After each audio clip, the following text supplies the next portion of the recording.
If you want to know what it's like being a mom to 2 kids under 3, I took my daughters to a park this morning and then hit my head on the structure trying to get PJ back to the car, left my water bottle on a swing, and then left a book that I was borrowing from my friend Monica on top of the car, fell off, ran over it, and then drove off without it. So that's how this morning is going. Welcome back to my channel, friends. It is August, the end of August, and it has been a while since I've talked to a camera.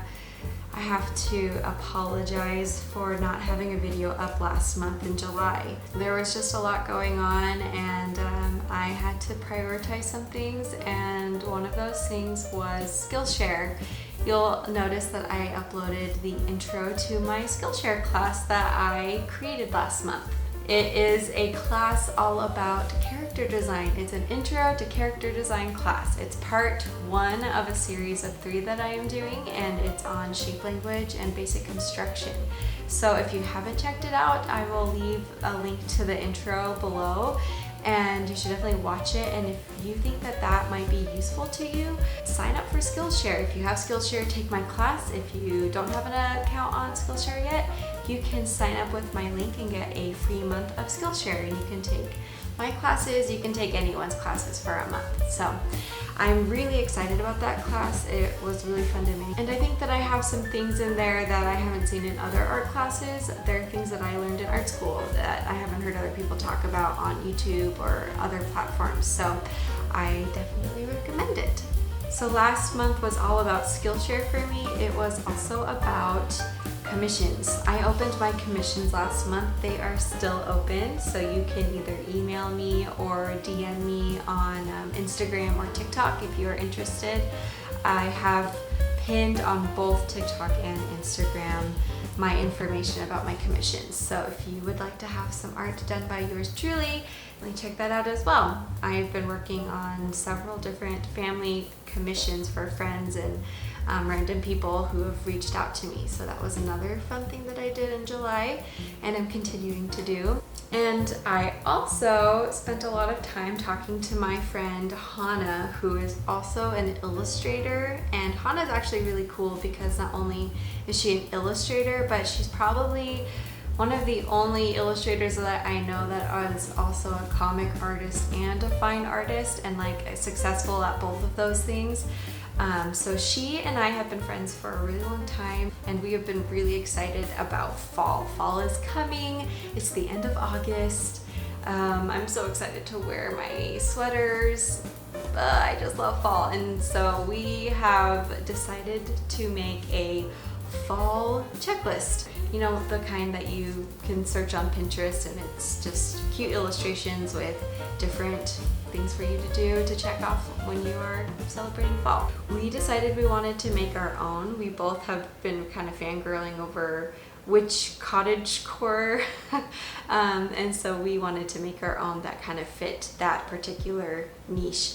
So that is today's video. It's going to be a short one because I just haven't had a ton of time to do like a full vlog, but I think that this will still be fun. So we're going to watch me and Hana illustrate the little vignettes that go in our checklist. And we kind of have like a little mini podcast episode where we talk about why we love fall and the things that we're looking forward to, and have some recommendations for anyone who might want to get some ideas for movies or books or whatever to get you in the fall mood. You should definitely follow Hana on her TikTok and Instagram. She posts there. And if you would like to get this list as a printable and go through it with us this fall season, I will be including it as the free download in my newsletter this month. The newsletter will probably go out the day after today as of posting this video. So if you are watching this video after my newsletter goes out, you can email me. I'll include my email in the description below. Just send me an email and ask for my newsletter, and I'll send you the file. But you should also sign up to my newsletter because it's really fun. I basically just give a little update about my life. It's more YouTube, but in a written email format. I try to make it feel like a warm letter from a friend. Before before we get into the art making, I will say that next month I am moving. My family is moving to a new townhouse. One of my best friends is getting married, and she's going to be moving in with her soon-to-be husband, and will be renting her home to us. So we are really excited to move. It's going to be a bigger space. However, we are going to be moving our office into the basement, so there's not going to be a lot of light down there. So I'm thinking of kind of having two different workspaces. One for like actually doing my freelance in the basement. All of my like computer stuff will be down there. And then having a like filming and like my aesthetic workspace up in our bedroom. So we're gonna have a lot more room to have a separate desk for me to be able to get more light and hopefully be able to continue making pretty videos for you with my art. So I don't know how much of that I will be able to film. I'm hoping that I can either do like a moving vlog or just a video about decorating my new workspace. So whatever I do, I hope that I'm able to get something up for you guys. I do really like getting a video out every month. If I don't, then you can look forward to probably another Skillshare intro, because I am planning on getting part 2 out in September. So without further ado, let's get to the art making part, and also let's chat a little bit with Hana about fall and all the things that we're excited about for this new coming season. Hi, Hana! Hi! Thanks for joining me. Of course, I'm so excited. I really wanted to do this fall checklist with you, and it's even more fun that we can kind of share a little bit of it and talk about the things that are on it. Yeah, okay, so to like introduce you just a little bit, we've been friends since high school back in Oregon. And we graduated, and I went to Utah, and you went to Hawaii. Yeah. Two very different places, and pretty far apart, too. Totally. And we've stayed connected, but then recently in the last year, we've like really started to like really connect again, and that's been really fun. So. Yeah, so much fun. And we've been having fun talking about fun fall/autumn things. And so I was so excited when we were like, we should just like make a to-do list together. Yeah, I've seen these before, and I always love like looking at them and doing them and things, but I've never actually like made one myself. So it's kind of a bucket list for me to like make an autumn activity list. So super. Yes, and like we used to do such fun little collabs, like art collabs, and so this is just like all of the good stuff. It is. It's kind of like a, throwback to things we used to do. Totally. So I guess I thought that we could just have like a little, almost like a podcast episode, and I have a list of questions that we can answer as we watch our little processes of drawing our little vignettes, I guess you would call them. So the first question, and I'll have you start, and then you can answer each question first, and then I'll just follow you. Cool. And that first question is to tell us a little bit about your art, like your personal art. Yeah. So professionally, I work as an illustrator, and I focus on children's literature and comics. But in my personal art, I'm kind of in a weird place right now, and we've talked about this, but I kind of, I have the styles that I work in for client projects when I am working, and I like those, but outside of that, in my own art, I've really been wanting like some growth and change.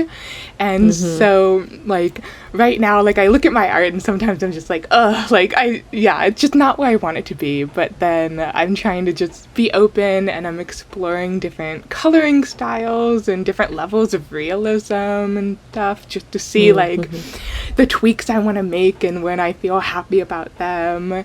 And yeah, I think it's just going to take some time and exploration to land where I want to be next. But I know that like, and this is something I kind of looked at with you too. Like, I noticed that you describe your work as like cozy and magical. And I was like, oh, okay, like what would my keywords be? And so right now I'm kind of playing with the keywords of like romantic and whimsical and fantasy and painterly, and I just really want to bring like my love of folklore and magic and stories and fantasy into my work. So yeah, it's coming along, and I'm working on things that I haven't really shown yet, and I'm starting to feel a little bit better about them, so I'm excited to share them eventually. But yeah.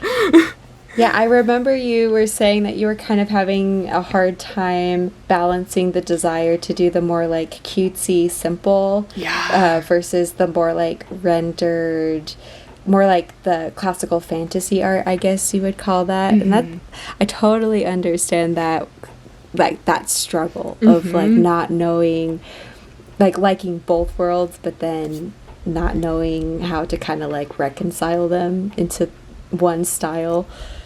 Yeah. Sometimes I'm like, okay, do I just have two separate styles, or can I keep pushing to get the in-between? But I guess I'll find out, or, you know, maybe both. Maybe sometimes it's combined, maybe sometimes it's separate, but yeah.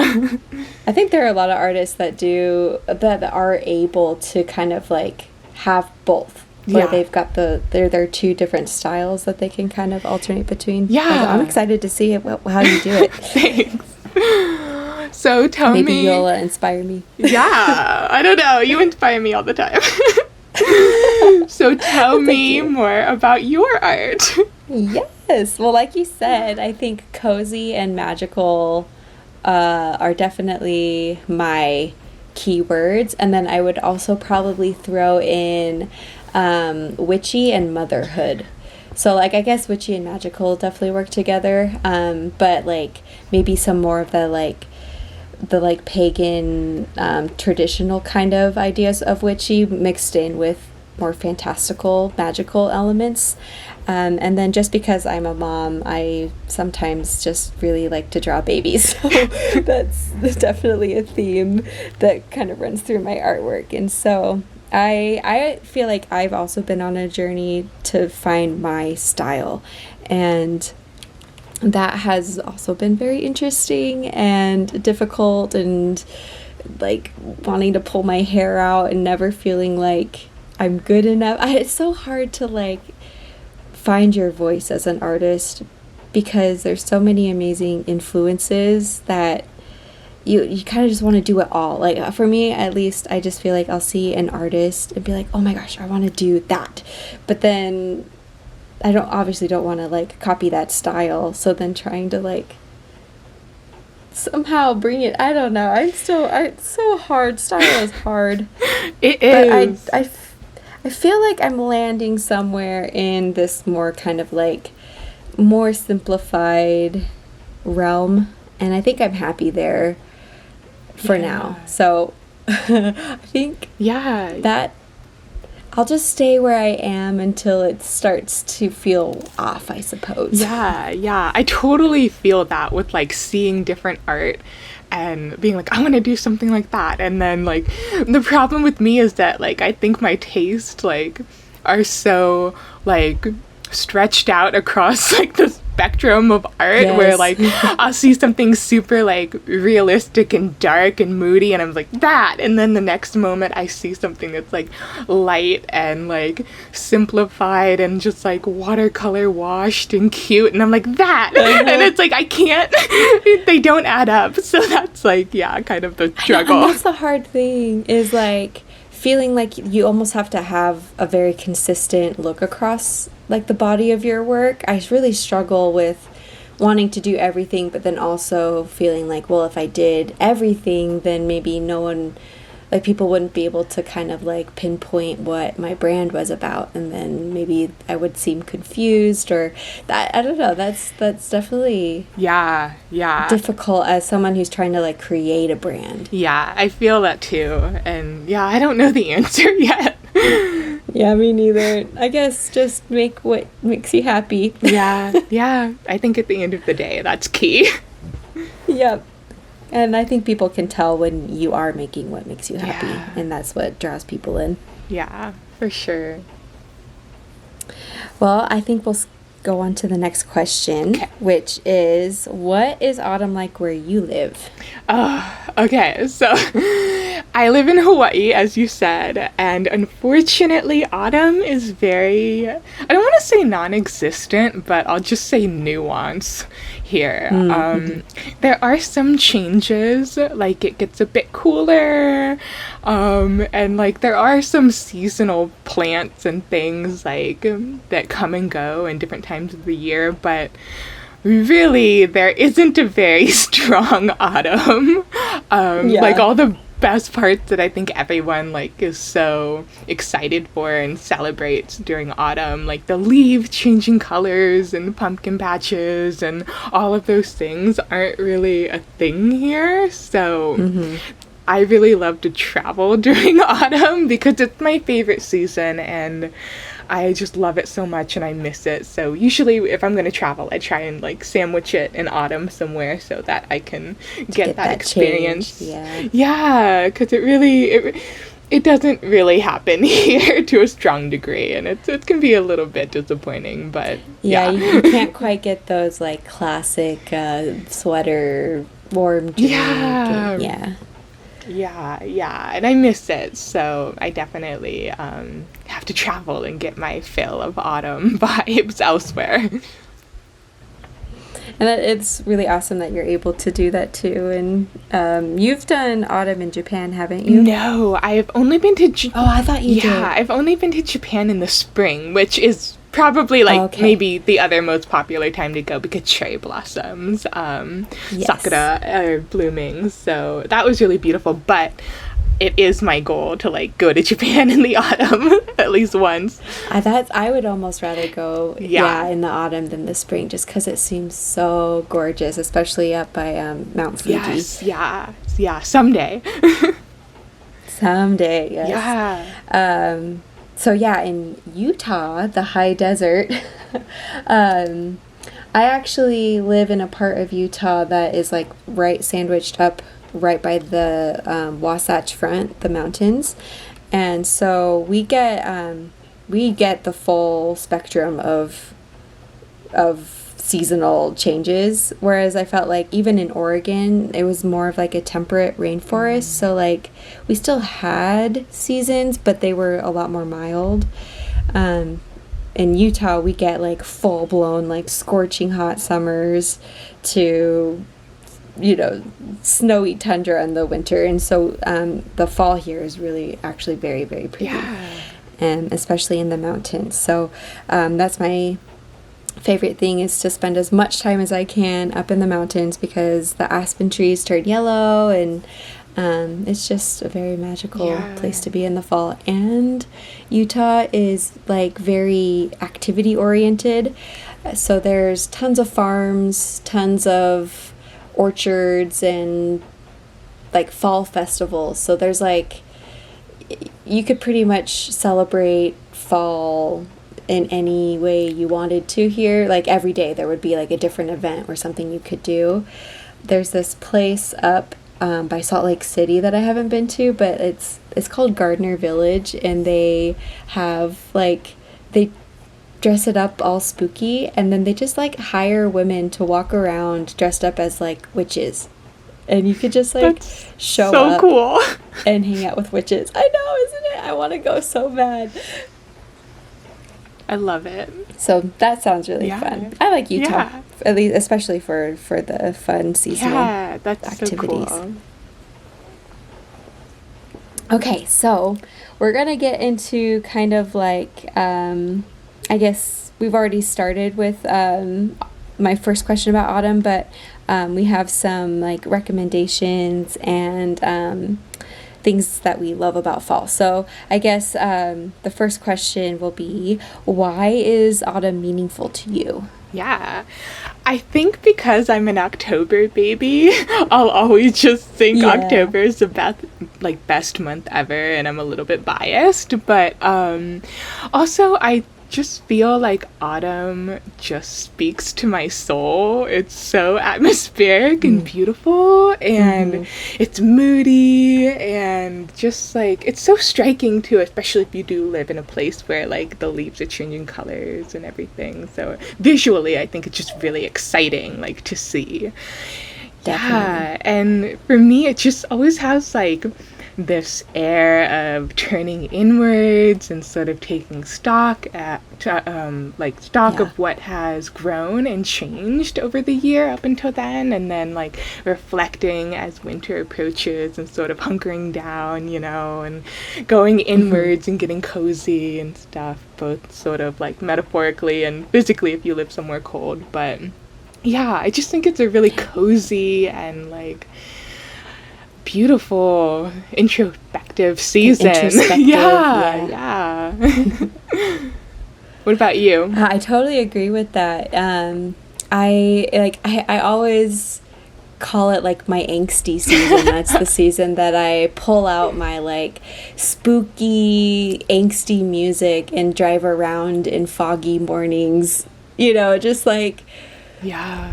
it's like angst in an enjoyable way, where you spend the whole summer just like being vibrant and full of energy, and such a positive time with all the sun, and then you kind of come into this like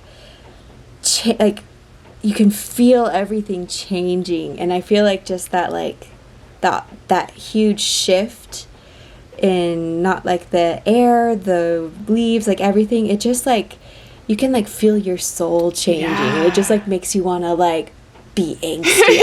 I don't know. Yeah. I think like autumn and spring, they're both like so transitional. It's like summer and winter like are kind Yes. of like maybe the plateaus, or like they have their own things, but like Yeah. autumn and spring are so like just dramatic, and like the changes in nature around you. So yeah, Yeah, it just like makes you feel alive. it does. Yeah. That's what I love Yeah, about it. me too. So is there like things that get you in the mood for fall?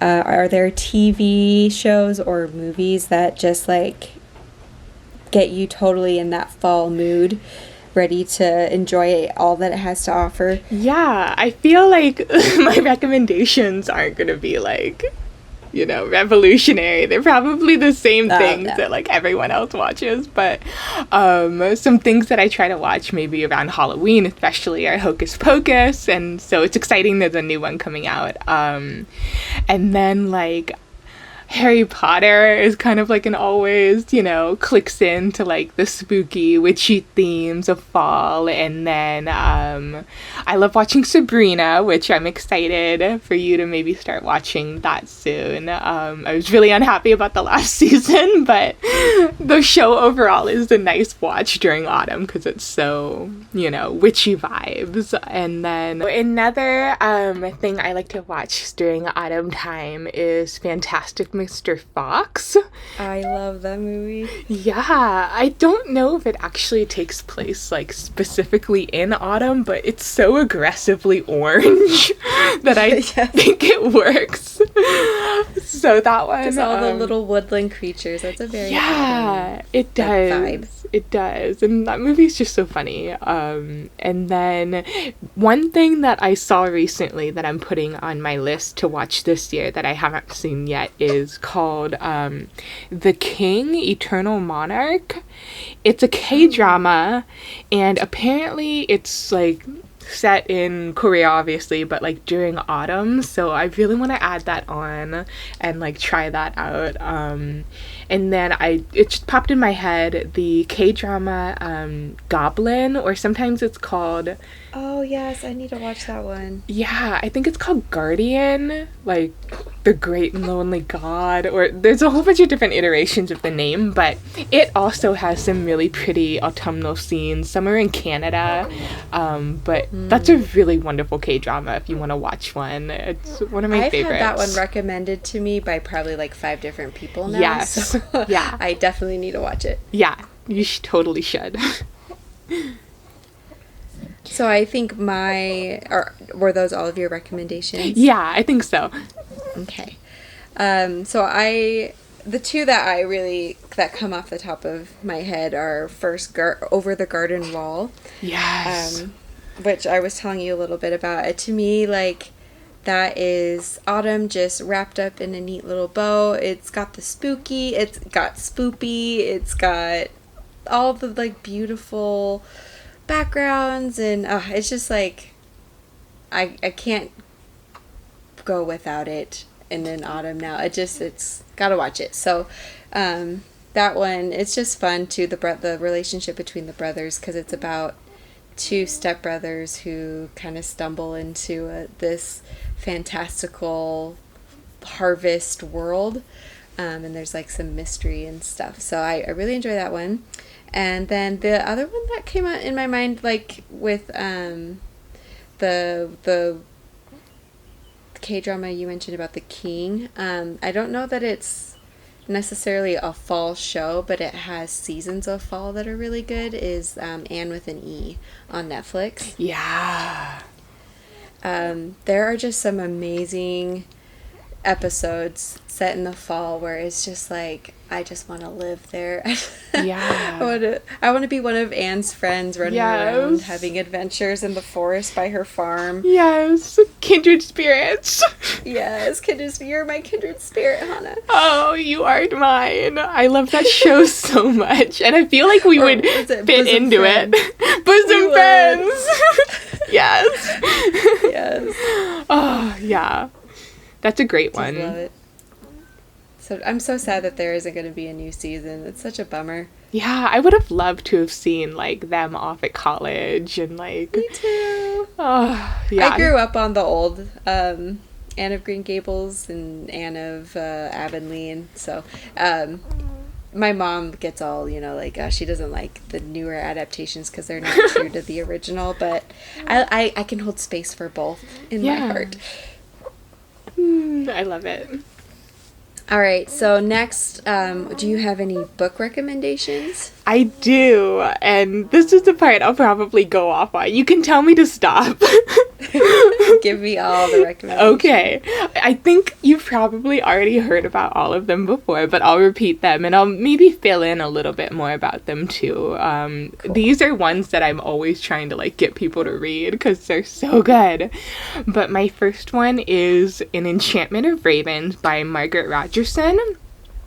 And I know I've been, like, pushing this book at you for months, but, like, autumn is the time to read it, because it is so, like, it's, like, set in autumn in certain parts of it because it's a fantasy book, so, it follows this painter named Isabel, and she lives in a town that is perpetually in summer because the ruling fae king, or fairy king at the time, is the king of the summer court. So it's always summer in her town, but one day the like ruler of the autumn court comes to get his portrait painted by her, and they end up just kind of on this unlikely adventure together, and it's just so good. And Margaret Rogerson is one of my favorite fantasy authors. Her writing is just beautiful, and her world just feels so poetic and lived in and magical, and she's just amazing. Like, yeah, her books are amazing. Her other book I would recommend is called A Sorcery of Thorns, and it's not specifically as autumn-y as Enchantment of Ravens, but it has a whole bunch of magic and sorcery in it, and so I think it still fits kind of the magical, spooky, like witch wizard vibe of the season.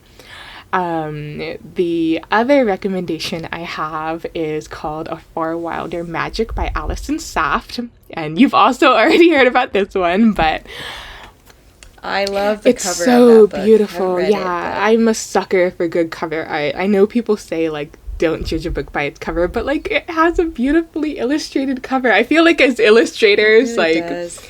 you can't expect us not to be drawn to a beautifully illustrated cover. I know. So Yep. that is also such a wonderful book. It's also like a romantic fantasy, which is literally like all I read anymore, but it's set in a world where the magic is it's alchemy. It's more of like a scientific magic, like alchemy. And it actually cool. has a lot of like Full Metal Alchemist vibes, if you like that show.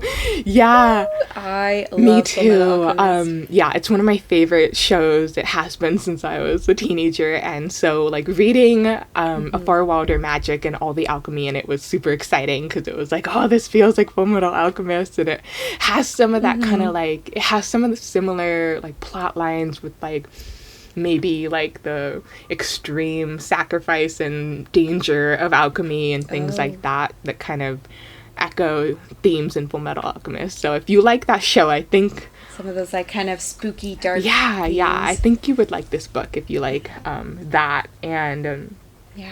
it follows a girl named Maggie, and she's a very skilled sharpshooter, or I don't know what another word for that would be, like not a sniper, but like someone who's good at shooting targets.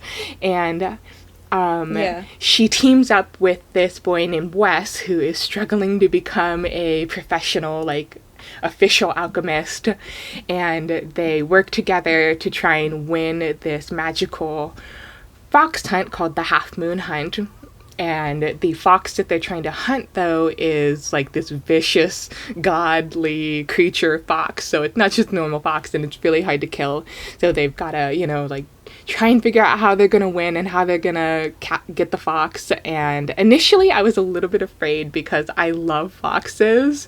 And I was like, I don't know if I want to read a book about people hunting a fox, but I'm really glad I did. I just fell so deeply in love with the characters, and they're just so human and imperfect, but like it makes them so much better to read about, and the love in that story is just so beautiful. And I also really appreciate how it addresses the experiences of being mixed race and experiences of immigrants and the struggles with racism and prejudice and the complexities of living with those things. So it's just a really all around like wonderful book, and I would definitely recommend.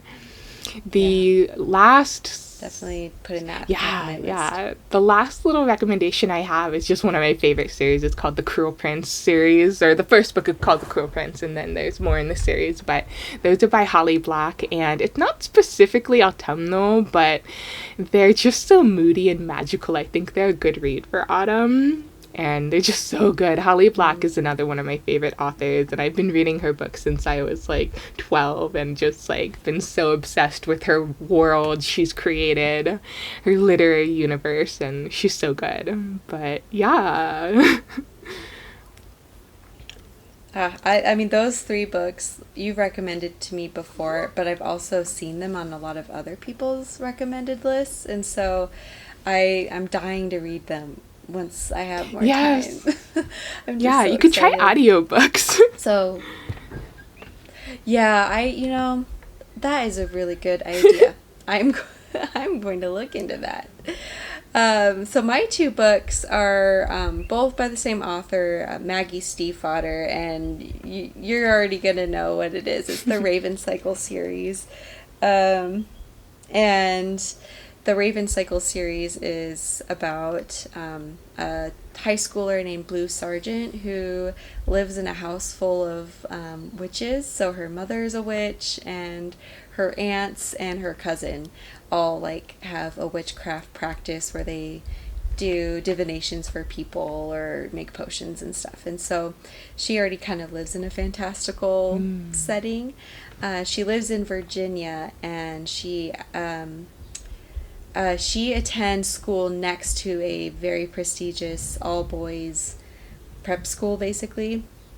And she ends up befriending a group of boys who are friends, led by the mysterious Richard Gansey III. And he is convinced that there is an old, like, I can't remember if he was like a Viking or a medieval king. He's convinced that he's buried somewhere in Virginia, and that there's like a curse that if you can break it, then you get a wish granted or something like that. And so the series is basically this unlikely group of friends searching for the Raven King. And it's just got lots of really fun twists and turns and romance and action and lots of magic, and it's very spooky. So I feel like that is a really great vibe for fall.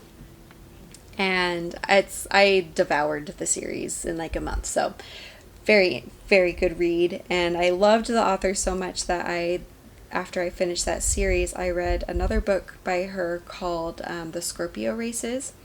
And it's set in November.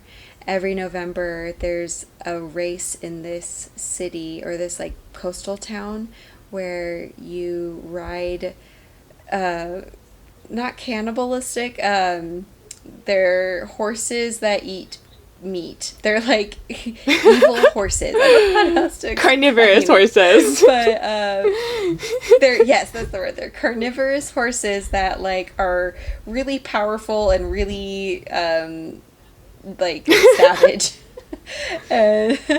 and it's a race that traditionally only men have raced, and she joins the races. And so it's just like, it's set in the autumn, and it's very exhilarating seeing if she'll be able to win this like very impossible race. That sounds... And those are my 2 books. They both sound so cool. I definitely already have the Raven Cycle series on my TBR from you, and I'm gonna add the other one. They both sound great. I can't wait. I'm just not gonna leave you alone about it. Same. So the next on our list is foods. What foods make you feel cozy and warm in the autumn season? My number one, like, the like absolute like food representation of autumn for me is spiced apple cider and apple cider donuts, like the kind that you go to like a farm and a hay maze and everything, and you get that cider and those donuts, and like I dunk it in and then eat it, and it's so good. And that for me, it's just like pure fall. But other than that, like I like kabocha pumpkin, and apples are so good in fall. And then I love making curry and just really anything cozy. Fall is a good like soup season too. Yeah. I think those are the main things for me though. I just remembered something that I actually really love here in Utah is an apple slush. You can get them at a lot of the local farms. They make this really delicious apple slush and then put it with soft serve ice cream, and it is just the best. It's so good. I love it. And you can get it with your spiced apple cider donut, and it's so yummy. That sounds so good. Any soup in like a bread bowl for me is just like quintessential. Oh, yes. Yeah, that sounds wonderful. I can't wait. I know a lot of people love pumpkin spice, and I like me a good pumpkin spice, but I don't think that I'm as like, I don't need it in everything I eat in the fall. Some people do. Yeah, I feel like apple is maybe like my most like, apple and cinnamon I think are the taste of autumn for me. Definitely. I just like that tartness that the apple has. Yeah.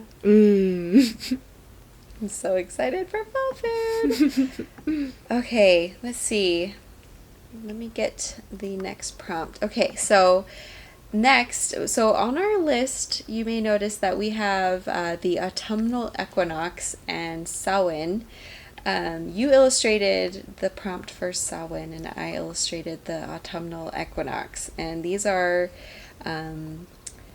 traditional pagan or witch celebrations that harken back to kind of like the old days of farmers in the harvest. So I was wondering if you are starting any traditions this year to celebrate those moments on the wheel of the year. Yeah, I'm pretty new to it. I think like I've always been interested in them, but I've never actually like done any sort of real observance of them. But this year, since we've been getting so witchy, I really want to start like learning a lot more. I think this key this year is like learning. I just need to learn like, okay, what do you do for each of those and what do they look like? What are some traditions? And so for my drawing for Samhain, I did candles because in my reading so far, it's been a lot about like lighting candles and honoring the dead and like those two things going together. So I still have a ton more to learn. And then I'm hoping for Mabon, I'm hoping it's clear and I can see the moon and just, have pretty stars and sky and maybe just enjoy kind of the astronomical aspect of that time. But yeah, I think just learning this year a lot and then developing new traditions.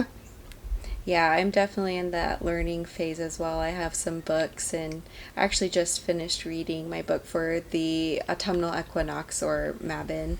I'm not sure if it's Mabon or Mabon, so maybe someone will correct me in the comments. But what I will do this year for the autumnal equinox is make a corn dolly, and from my reading is that after the harvest would be done, they would have in the town that was holding the harvest would have a big celebration to celebrate all of the food that they were able to harvest for the year, and they would make little corn dollies to kind of hold as guests in their dinner, and whoever was like the lead harvester would bring the corn dolly home, and they would make offerings to the corn dolly to hopefully bring a good harvest in the next year. So they would keep the dolly in their home, give it offerings throughout the year, and then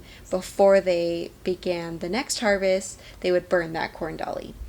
And so nowadays you can think of your harvest as like things that you want to reap in your life. It doesn't have to be vegetables. It can be goals or, whatever you're hoping to benefit from over the next year. So I dried some corn husks from some corn from the grocery store, and I'm going to make a little corn dolly. And I was thinking that I would hope to harvest some work over the next year, some good freelance jobs.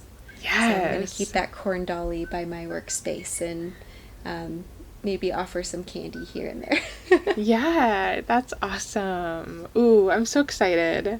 And I want to hear all about, like each little thing that you're doing and that I can do them too.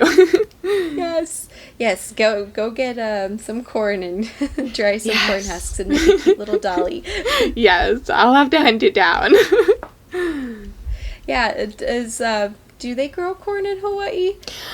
I think they grow corn on one island, Maui, but other than that, it all gets shipped in, and sometimes it can be hard to find. Like, I'll be able to find it. I might just have to visit a few stores, but yeah.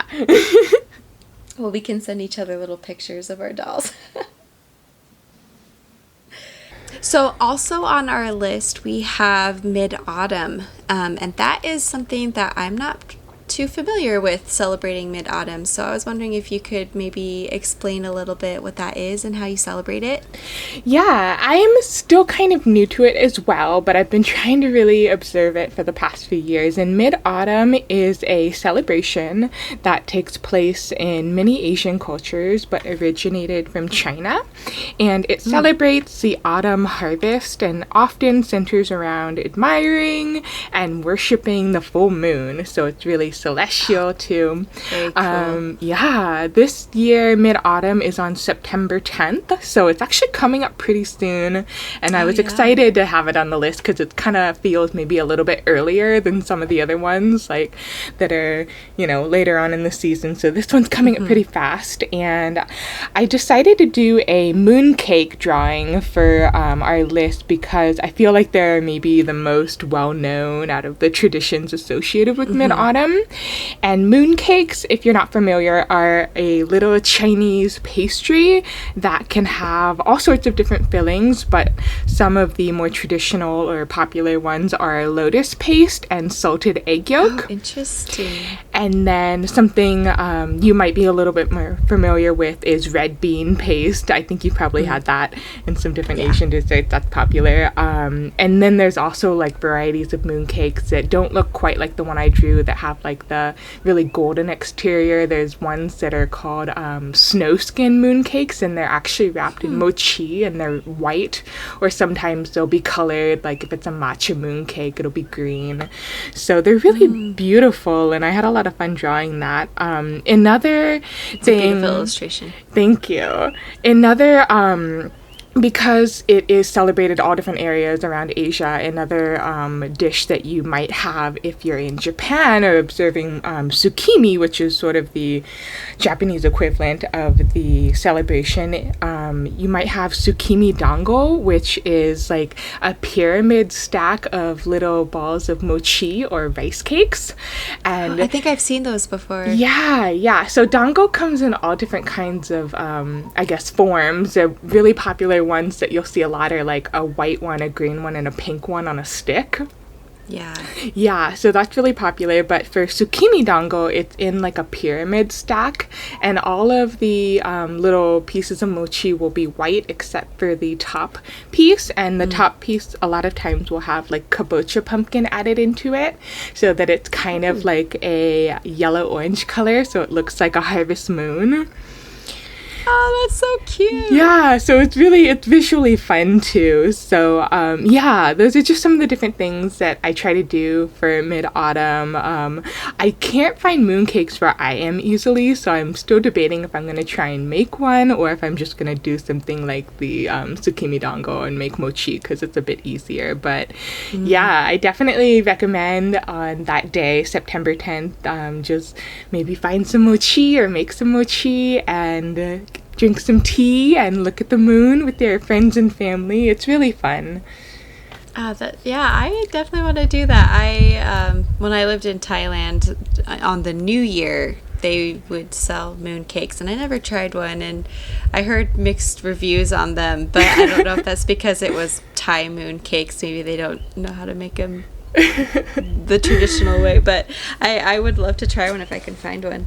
Yeah, and there's so many different flavors. I think maybe like the lotus bean paste and the salted egg yolk might be more of an acquired taste, but again, there's like ones with red bean or matcha or like really almost anything now, so there's one for everyone, I think. I'm surprised that Hawaii wouldn't have them. It seems like you might have an easier chance of finding them there. Yeah, it depends on where you are, like what islands. So I live on Hawaii Island, or the Big Island, and it can be hard to find specialty things sometimes, especially like around different like Asian holidays. You'd think you'd be able to find them, but like I haven't been able to find one in the town I live in yet.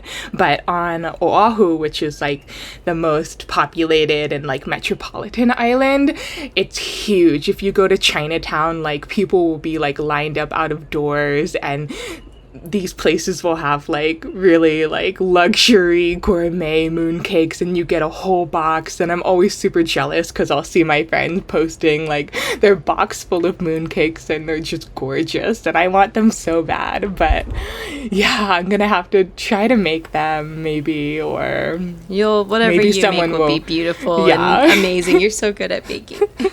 Oh, thank you. But yeah, it's super fun, and it's a good day to just spend time with loved ones and look at the moon. All right, so another kind of little witchy item on our list is making a little spell. Create or gathering ingredients and making a spell. So I wanted to ask you what spell work means to you. Yeah. First off, I'm just so excited to be on a spell work journey with you. Yeah, we're having so much fun. We are having so much fun. Like, I had no idea. Yeah. But while I was like crafting my first spell for you that you've already received, Yes, I love it and have used it many times. I couldn't believe it'd taken me so long to like explore the practice actually. Like again, Samhain and Mabon, like I've always like been so interested in these things, but like I never did it, and now I feel like I'm doing it, and it's so exciting because especially with the spell work and like gathering materials, I realized that I think I have been literally gathering spell ingredients my entire life and I just didn't know. I'm like a little squirrel. Like as a kid, I was always gathering acorns and, you know, like little dried plants and stones and feathers and just like, I don't know, like little pieces of nature. Like they just resonated with me, and I just I just like have this innate thing where I just want to like squirrel away little things like that. And like I never had a purpose you're like for a them. raven collecting trinkets. Yes, and little like shiny things. Yeah, so now that I have like an outlet for that inclination, like it's really cool, like, and it brings me a lot of excitement in the way that I move through the world too. I think that like I'm always on the lookout for little treasures, you know, like I'm always looking for like a little spark or something pretty or something, you know, that's out of place and stuff like that. And I think that's where you find a lot of magic too. And I think like we've talked about a little bit in like weaving a spell, I get to consider all the elements that go into it and think like what would help with the effect that I want that spell to have and what might best represent or capture those qualities, and then sort of like put it together like a recipe and then like imbue it with intentions and things. So I think as an artist, it's just another way of creating and like having that sort of intentions and then like filling it up with hope and with love for the person that's going to receive it. And I love it. I've been so happy doing it. I think what I love about it is, you know, magic with a CK is the intention, right? It's the magic that you have within yourself to enact change around you. And I think that having these little rituals where you're collecting ingredients that you're already really connected to or feel very inspired by, and then coming up with an idea, crafting and mixing all of your little ingredients. It's that like your body, your hands, and your brain are connecting with like your soul. Do you know what I'm saying? Like, no, totally. Like, it's the way that you're letting your body hear what's going on in your heart and then doing it. I think that's love really special. It's just a really great way to kind of get in tune with how you're feeling and what you're wanting, or the hopes that you have for whoever you're gifting your spell to. It's just such a fun way to feel connected. It is. And like, I think they're in their own way like little love letters, and it's so special. I know, like, I have the spell you sent me on my shelf, and like it's right above where I work, and like it's just like, it's like I know on a daily basis that like you are hoping I'm working well and having inspiration and all these things, but like I don't know, when I look at that, it's just like I feel like it's so concentrated, you know, like just this little you can do it.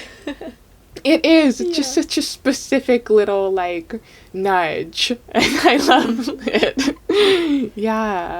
Yeah, I'm so happy that you started. You had the idea of spells and started sending them to me. Yeah, I'm so glad that you like took to it too, and that you also Yes. got excited about it. Yeah, I know at first you were like, so like, what does it mean to you? Like, what do you think magic is? I'm like, I don't know, just it's like a really fun gift, I suppose, to give to people. Yeah, and I loved what you've said before about it, that it's just being almost more about intentions. Yeah. Yeah, and just connecting with things, and It's like you're putting a little piece of yourself into a little, like you said, a love letter. I love that. Yeah. All right, so here's our last question, and it is, what are you looking forward to most about this autumn? Everything. Yes. Everything always. As I said before, it's just my favorite. And I am planning a trip to Portland, Oregon. And I really hope that you might be able to pop in too. We'll see. But while I'm there, I just want to do like hardcore autumn. I think also because I live in Hawaii, and I just have to like concentrate it into the time on my trip, and I just go like hardcore autumn. So it's like pumpkin patch, and one of my favorite parts of traveling in general, but especially for autumn or winter, is like getting to wear all of my cold weather clothes that I never get to wear at home because it's too hot. Some of my favorite things in my wardrobe are like my cold weather autumn clothes, and I barely ever get to wear them, but when I go to Portland or somewhere cold, I get to bust out like I think of them as like my magical clothes. It's like velvet coats and everything that's just make you feel it's like, so powerful. Yes, like it's all my witchy vampire outfits, and like I get so excited to pack my bags with all my clothes for those kinds of trips. And I really want to take some cool pictures in like all the foliage and have those kinds of memories. And then any kind of spooky adventure, bookstores. I think like dark academia really goes hand in hand with autumn, and like that's one of my favorite like aesthetics to try and channel when I'm in autumn, is like dark academia and going to bookstores, and like it's kind of angsty and dark, and and then I really want to come up with a Halloween costume. I don't know what I want to do yet. I have no plans or any ideas yet, and I don't even know if I'll do anything fun on Halloween or go out, but like I just want a costume anyway, so gotta start planning that. I'm excited to see what you make. You always go all out on stuff like that. It's so much fun. Well, I think for me, I am really excited for a change of weather. It's very hot right now, so I'm excited to cool down a little bit. And I'm really excited. So my oldest is 2.5, and I just love taking her out in the mountains and letting her experience forest, and she's been having a lot of fun playing in streams up in the mountains. And so, and I totally say mountains like a Utah now, mountains. I'm really excited to just like go play in crunchy leaves and like throw them in the air and see her kind of get that like love that I have. I'm excited to impart that love with her. She's getting old enough to really start to get excited about things, and Halloween's going to be really fun and have a family costume. So I'm really excited about that, and I'm very excited about the possibility of coming out to Portland. I think that is just going to be the most fun trip ever. So I'm doing everything in my power to make it out. And I don't know, I'm just happy for change. I'm just excited for, we're moving in the fall, and I just think there's going to be a lot of room for growth and, let go of some old things and welcome some new things, and just excited for that feeling of like there's something new in the air. Yeah, I love that for you. That's so beautiful. Thanks. Well, that was the last prompt on my little list, and we've got a really cute little to-do list now that we worked so hard I can't on. wait for everyone to see it, and hopefully some people follow along with us and have some autumn fun. Yes. I had a lot of fun working on this, and we definitely need to share, as we cross them off. Totally. In our Instagram stories. Little plug to follow us Yes. over on Instagram. Well, thank you for joining me, Hana. Thank this was you, so much Emma. fun. We'll definitely have to do something like this again. Yes, well, there's always winter. There's always winter. So yeah, make sure that if you enjoyed this podcast, YouTube video, I don't know what you would call this, give it a like, and also make sure that you go follow Hana on her social medias. We'll put that up on screen. And if you liked it enough that you would like her to come back, definitely tell us in the comments. Thank you, everyone. All right, we'll see you all later.